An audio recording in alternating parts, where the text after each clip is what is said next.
This is where we left off in the first video. I just wanted to point out, because I shared the answer key, that what he did is he just factored out a negative in the numerator.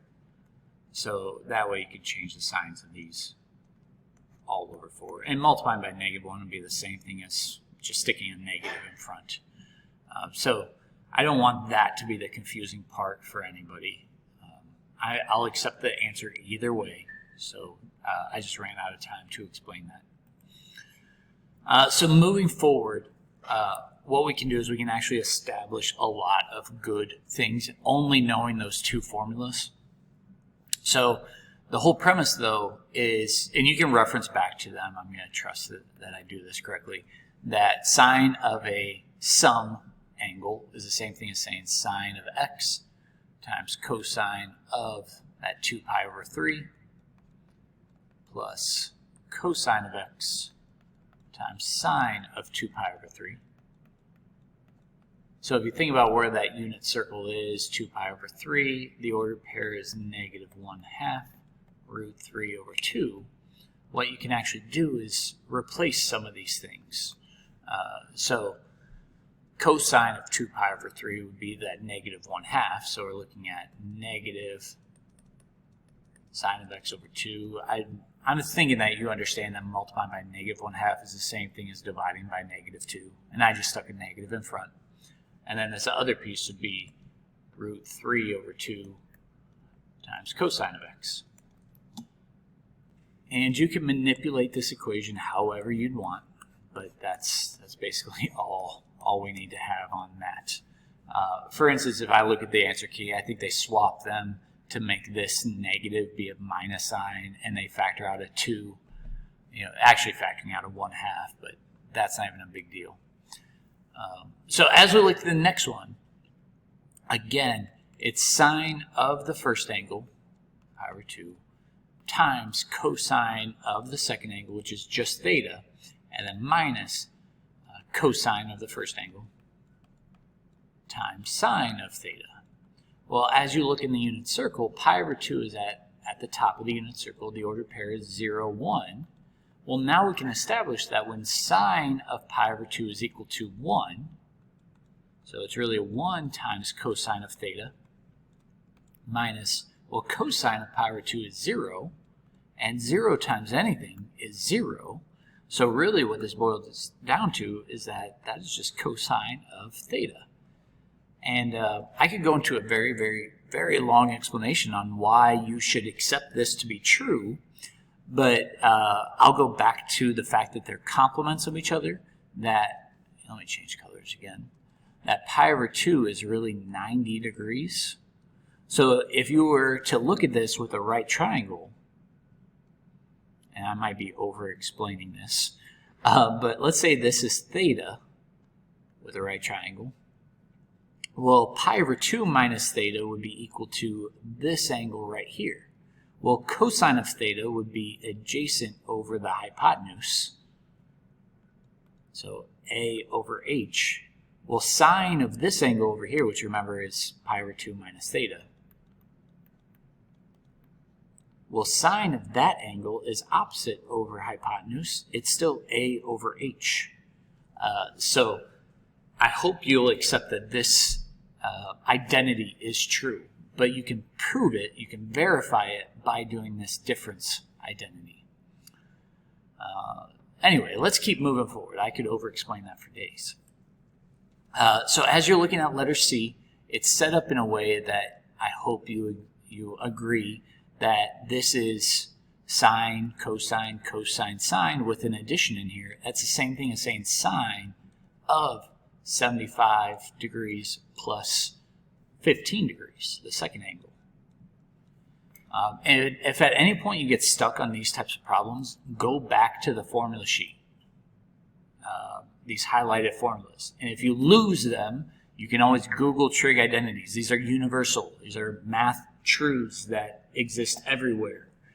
So if you get lost, look for a formula that has sine, cosine, cosine, sine with an addition that's saying sine of adding those angles.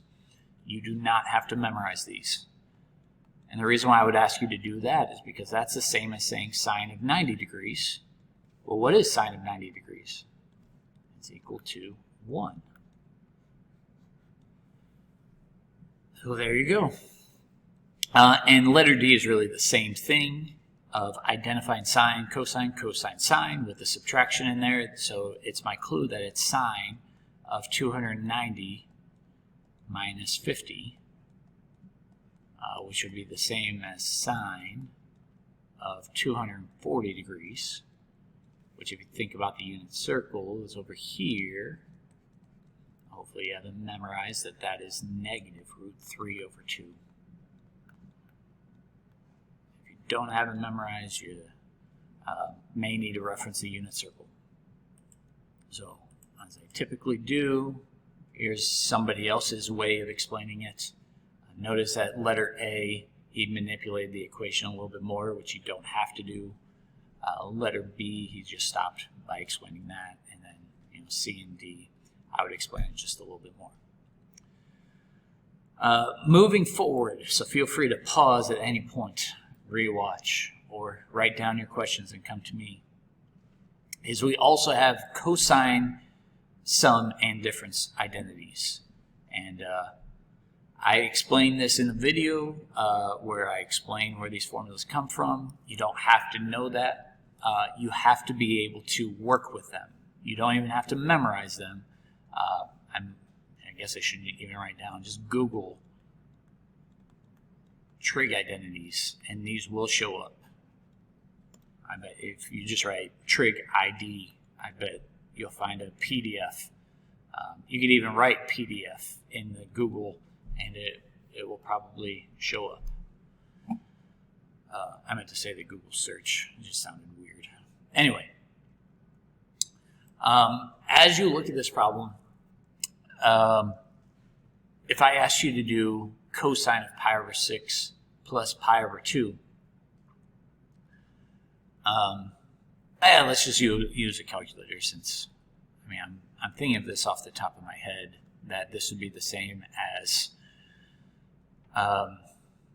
let's see, getting the same denominator would be 3 pi over 6 right there. I'm going to erase this here shortly. So this is really the same thing as cosine of 4 pi over 6, which is the same thing as cosine of 2 pi over 3, which I'm thinking in my head is just negative 1/2.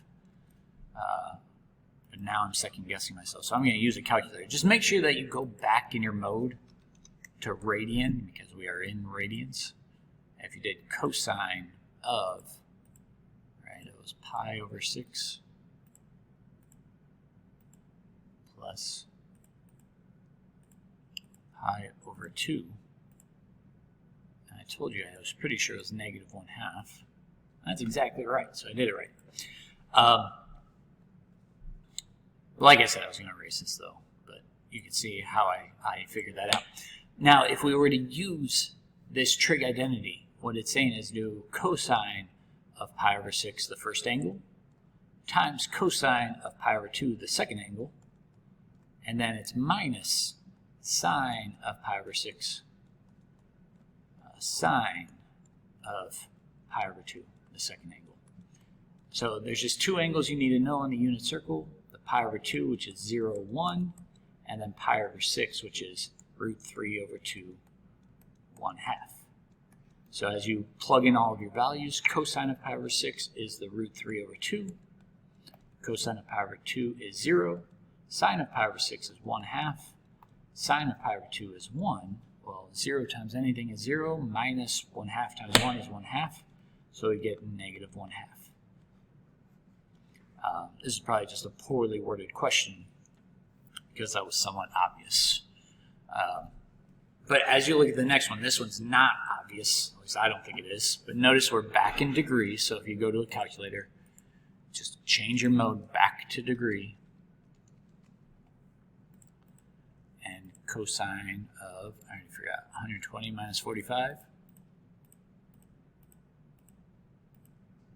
All right, so 0.259. I should change colors. But if you follow the trig formula, it's the minus one that you can see at the top of my screen. It's easy for me to remember because I just remember cosine's the opposite. but it's cosine, cosine plus sine, sine. I mean the signs are opposite. And I'm also a math teacher, so it's important for me to know it. Not as important for you to memorize it.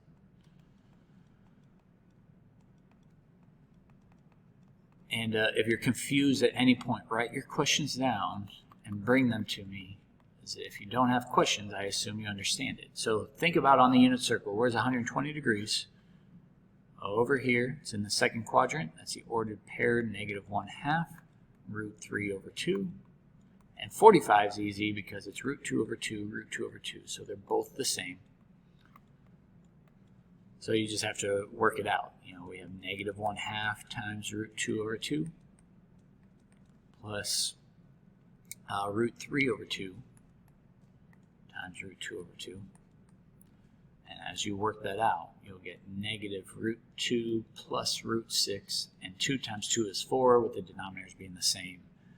You can just combine them together. Again, you can switch these around if you'd like, but you do get a positive answer, which should make sense because 120 minus 45 is an angle in the first quadrant, so cosine should be positive in the first quadrant. I'm going to pull up the answer key just one more time just to show you how you can, this guy actually works it out. I assume you guys are aware that 2 times 2 is 4, and then having the same denominator you can just combine together. But notice that he switches root 6 and then negative root 2 around. So that's just a little extra work. Oh, and I forgot to double check. If you type this into your calculator, you will get 0.259. Again, it makes sense that cosine is positive in the first quadrant. Maybe that's something I should really, emphasize here, that this is the same thing as, 80/75? And remember all of our trig statements that 75 degrees is in the first quadrant. It's somewhere up here. And cosine should be positive in the first quadrant. There we go. And I don't really want to rush through any of these next ones because I've not explained anything for tangent. And again, I'm not going to ask you to memorize these. Just make sure that you are familiar with how to use them. In the next video, I'm just going to jump into these examples. And the reason why I don't explain these is because basically if you ever are asked to prove tangent, just as a reminder, tangent is equal to sine over cosine. So what you're looking at in this box is a simplified version of the sine of a plus b, that trig identity, and cosine of a plus b, that trig identity, divided and simplified quite a bit. I'm not going to ask you to do any of that, but that is definitely an option if you wanted to actually understand where this formula comes from. So all they did is they took sine over cosine and the trig identities we've already learned and then simplified it quite a bit to equal this. So notice the difference between the two. Again, you don't have to memorize, but you need to be able to answer questions like this, which I'll do in the next video.